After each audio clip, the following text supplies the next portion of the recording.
Boa noite, moedeiro. Eu estou aqui, hoje é dia 20 de 2 de 2020, né? E ontem nós tivemos aquela transmissão até ao vivo sobre a MP 902, né? Que todo mundo acompanha, os moedeiros, né?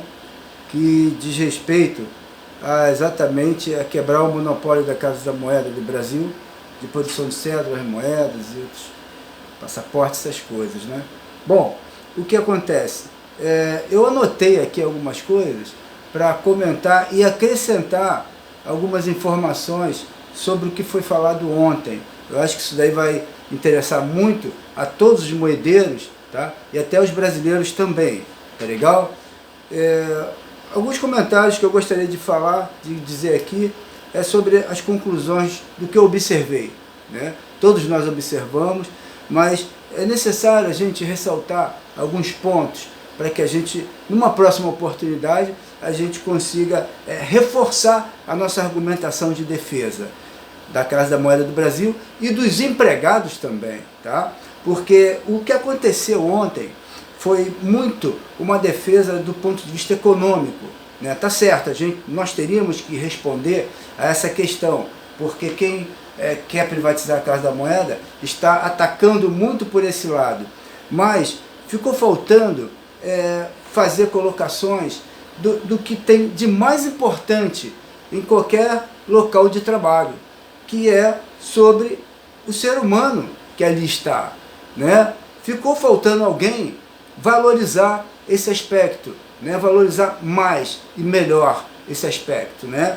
O aspecto de que os moedeiros estão passando por situações e vão passar por situações mais indesejáveis ainda, né? Se prosperar essa maneira de trabalhar o assunto Casa da Moeda, de tratar a Casa da Moeda, de querer privatizar a Casa da Moeda, né? Então, esse ponto daí, eu acho que é importante a gente revalorizar a nossa argumentação com base também em pessoas, porque a coisa mais importante que existe dentro de uma empresa são as pessoas, e que ali estão trabalhando, que sempre trabalharam com dedicação, que são concursados em sua maioria, né? E não merecem estar sendo tratados do jeito que estão, entendeu? Aí, mesmo que venha privatizar ou que faça qualquer coisa com a Casa da Moeda, os moedeiros têm que receber a dignidade que merecem e têm o direito, entendeu? E é isso que eu gostaria de ressaltar em relação à valorização do ser humano. Agora, de todas as falas que eu vi ali, que eu escutei, eu percebi que tem pessoas que defenderam muito sobre a não privatização, até muito bem, né? Mas, por exemplo, que foram contra os moedeiros, dizendo que as medidas que foram tomadas contra os moedeiros, né, em detrimento da dignidade dos moedeiros, estão acertadas. As demissões, né, as degradações dos direitos, as retiradas de direitos conquistados com muita luta. Então, eu acho que isso daí não está correto, tá? Se a pessoa quer defender a Casa da Moeda, tem que defender os seus empregados também, né? Ou então, pelo menos, omitia, não se pronunciasse em relação aos empregados, né? Defendesse a Casa da Moeda, mas sem se posicionar contra os empregados. E foi isso que aconteceu, né? Inclusive, infelizmente, na fala de uma pessoa que eu até gosto muito, que fez um trabalho espetacular na Fundação Getúlio Vargas, né? Eu acho que nem precisa falar o nome, vocês sabem, né? O próprio deputado do PT também nos defendeu muito bem, mas acabou dando aquela escorregada, dizendo: se privatizar, que privatize, mas não venda para o capital estrangeiro. Pelo menos foi esse o meu entendimento, tá? Se vocês quiserem me corrigir, por favor, fiquem à vontade. Mas esse foi o meu entendimento, né? Quando ele não poderia, em momento algum, segundo até a própria argumentação dele, ele dá margem para esse tipo de coisa, né, que ele acabou falando, né? Agora, a fala que eu gostei mais ali, tá? A fala que eu gostei mais ali foi do tal Rodolfo Ramazzini, até anotei o nome dele aqui, da Associação Brasileira de Combate à Falsificação. Ele deu a solução. O cara, ele foi espetacular. Ele falou, pô, a solução da empresa, do jeito que ele colocou, é a solução dos empregados também.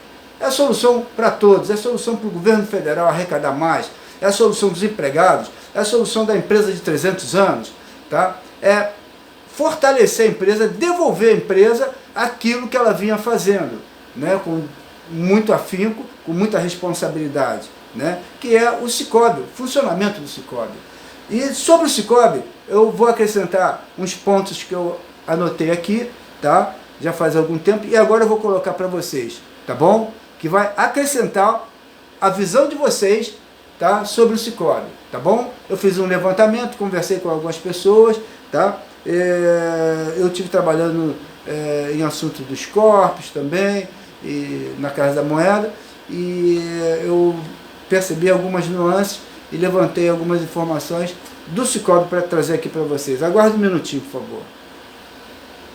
Bom, então, pessoal, teve gente ontem naquela audiência que falou que os moedeiros não teriam mais capacidade de fazer o Sicoob sozinho, né? Por si só, com tecnologia própria. Então, eu tenho a dizer para vocês as anotações que eu fiz aqui, tá? Depois que o Sicoob foi interrompido pela Receita Federal, né, por uma ação da Receita Federal conjugada, né, teve uma solicitação da Receita Federal na tentativa de resolver a questão junto com a Casa da Moeda. A Receita Federal pediu então um novo sistema que fosse mais barato, né, e com um contador de produtos, só isso. Ela queria alguma coisa simplificada para ser mais barato. Então falou que assim, olha, eu quero que vocês produzam um sistema com um contador de produto, tá? Isso foi uma solicitação dela, a Casa da Moeda fez. Só que a Casa da Moeda acrescentou o seguinte, contador de produto, né, mais um identificador, tá legal?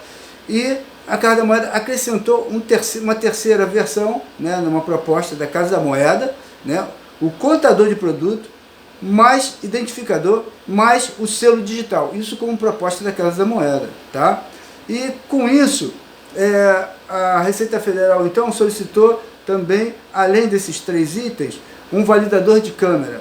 Com isso, numa quarta etapa já, tá? Formou-se o que foi batizado de grifos, que foi esse sistema simplificado, tá? Que por com solicitações da Receita Federal e trabalhos e sugestões da Casa da Moeda de melhoria, formou-se esse modelo chamado grifo, tá?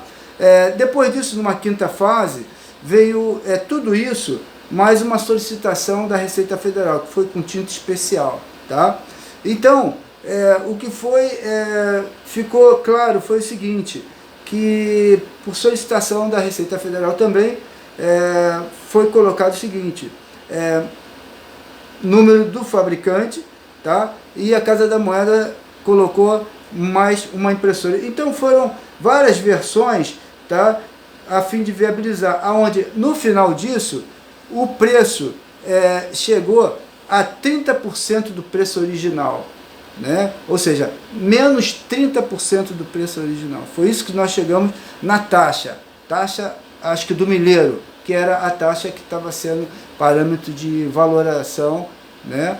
E sendo nessas condições, nós chegaríamos a uma taxa de R$ 21,00, tá? Menos a DRU, cairia para um custo de R$ 14,70 o milheiro, quando lá no início era de R$ 30,00. Nós chegamos a um custo de R$ 14,70, com tudo isso, tá, já em condições de implementar, tá? Mas isso seria implementado, inclusive, em fases distintas. Primeiro, podendo ser o grifos, né, que seria implementado de forma paulatina, tá? Com implantação imediata, retorno imediato do Sicoob, do modelo 2016, tá? E com isso viabilizaria um modelo de funcionamento híbrido, tá? Tanto do Grifos, né, modelo criado pela Casa da Moeda, tá, e Receita Federal, como paulatinamente substituindo o modelo Sicoob conhecido e implantado na sua funcionalidade que chegamos a conhecer e os fabricantes de bebidas também chegaram a conhecer e defenderam, né? Isso não precisa nem repetir, que foram muito bem defendidos pelos próprios fabricantes de bebidas, né? E mais importante também dizer sobre que até falaram, mas é preciso reforçar a argumentação e o entendimento da proteção do cidadão, porque as bebidas, quando são falsificadas, olha aí a saúde do cidadão, que deveria estar em primeiro lugar. Isso daí voltou à falsificação, conforme o Rodolfo Ramazzini bem colocou ontem. As falsificações retornaram e aumentaram, né, sem o Sicoob. Isso daí o que? Desprotege a saúde do cidadão brasileiro, né? Então, gente, são essas coisas que eu queria colocar para vocês, que ainda tem gente sim lá na Casa da Moeda em condições de botar em prática tudo isso que eu acabei de falar agora sobre o Sicoob, tá? Existem tecnologias desenvolvidas por nós, sim, tá? Que precisam serem colocadas em prática, né? Paulatinamente, né? E com o nosso conhecimento, tá? Para que a gente consiga progredir no domínio da tecnologia total. Mas precisa haver um start, precisa haver vontade de resolver de fato o problema da Casa da Moeda, tá bom? Então, dizer que os empregados da Casa da Moeda não são capacitados, isso daí não é verdade, tá? Dizer que os empregados da Casa da Moeda não têm condições de desenvolver um Sicoob, isso não é verdade, tá bom? Que isso fique bem claro, tá legal? E, por outro lado, valorizar o ser humano. Isso é muito importante. O ser humano tem que ser o centro das preocupações. Tá legal, vamos falar de dinheiro, de lucro, de economia, tá? Tudo isso ficou bem claro, tá? Mas alguém precisa defender a figura do ser humano, que, no caso da Casa da Moeda, são os trabalhadores que lá estão, tá legal? Eu acredito, sinceramente, que a administração atual da Casa da Moeda já chegou à conclusão de que todos nós já chegamos há muitos anos, das condições da Casa da Moeda, de sobreviver aos 300 anos e sobreviver mais 300 anos além deles, até 600 anos, né? E que nós podemos sim retornar e devemos retornar às nossas atividades, os nossos produtos originais, e que essa administração tenha a competência de fazer isso, de chegar lá para o governo federal, para o Bolsonaro, para o Paulo Salim, eles que estão convivendo com a gente lá dentro da Casa da Moeda, chegar a explicar para eles. Olha só, Salim Matar, desculpe. Olha só, Salim Matar, não é bem assim. A Casa da Moeda tem essa coisa de positiva, tem isso, tem todas as condições de ser uma grande empresa, de voltar a ser uma grande empresa, conforme se manter como grande empresa e voltar a dar lucro. Tem sim, por todos os motivos técnicos, econômicos que já foram ditos, né? E pela capacidade de mão de obra que eles possuem de fato, né? E as condições que eles têm para, por si só, retomarem, se nós lhes devolvermos as oportunidades. Então vamos fazer isso, vamos encontrar esse caminho que é bom para o povo brasileiro, é bom para o Brasil, é bom para a soberania nacional, é bom para a soberania monetária, é bom para o emprego aqui no Brasil, é bom para os empregados da Casa da Moeda do Brasil também. Entendeu? Então é bom para todos. E que essa administração chegue a essa conclusão e tenha sucesso nessa investida de fato manter os empregados da Casa da Moeda, valorizar os empregados da Casa da Moeda, valorizar a Casa da Moeda e retomar o crescimento da Casa da Moeda e ajudando assim também a retomada do crescimento da soberania e do Brasil também, em todos os aspectos, econômico, em todos os aspectos, inclusive. Tá bom, gente? É isso que eu queria dizer para vocês. Foram 15 minutos aí que eu falei, mas eu tinha que falar isso para vocês, tinha que compartilhar essas informações para vocês, foram informações que chegaram para mim e acabou que não foram colocadas, inclusive, lá no debate, né? E foi um debate extremamente favorável. Eu estou muito positivo depois do que aconteceu ontem e sobre a salvação da nossa empresa, a não privatização e a continuidade e a recuperação da nossa empresa conforme ela merece. Eu estou muito positivo depois da audiência de ontem, tá? Eu acho que foi um espetáculo, tá? Fora esses detalhezinhos, o saldo foi altamente positivo, tá? E agora eu voltei a ter mais confiança ainda na recuperação e no restabelecimento da nossa empresa. Tá bom, gente? Boa noite aí, desculpa a demora, mas eu tinha que dizer isso para vocês, para a gente poder compartilhar com o Brasil, se for necessário.